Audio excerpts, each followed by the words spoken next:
वो कहाँ से है, वो कौन समझना चाहता है, वो जीन समझना चाहता है क्या, तो उसको पहचाना जाए। ब्रेन समझना चाहता है क्या, है ना। तो प्रीतम भाई, ब्रेन का ट्रांसप्लांट तब होगा ऐसी घटनाओं को देखने जाएंगे तो भी आदमी एकदम सडनली पूरा का पूरा कैरेक्टर बदल जाता है। अब एक एक्सप्लेनेशन नहीं होता है, उसके सडनली जो सोए हुए जीन्स थे वो एक्टिवेट हो गए, फिर सो गए बेचारे तो जगह क्यों थे, है ना। लेकिन जीवन को एक्सप्लेन करने से पता चल जाता है कि आदमी कुछ है जो उससे कुछ करने आया है, और वो अच्छे से उसका प्रमाण मिल जाता है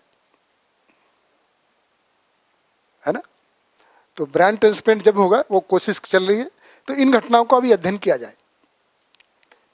ठीक है, तो मुझे लगता है आज इस पे काफी गठनपूर्ण परमाणु उधर लिखा भी हुआ था, तो आज तो काफी चर्चा हो गई, उसको टिक मार्क कर दें क्या बाकी तो देखो अनुभव में क्लियर हो गए ठीक है, तो अभी लंच कर लें। हाँ जी, बहुत बढ़िया। तो 1:05 हो गए, तो 2:05 पे आ जाए। बढ़िया, चलिए, बहुत बढ़िया, नमस्कार।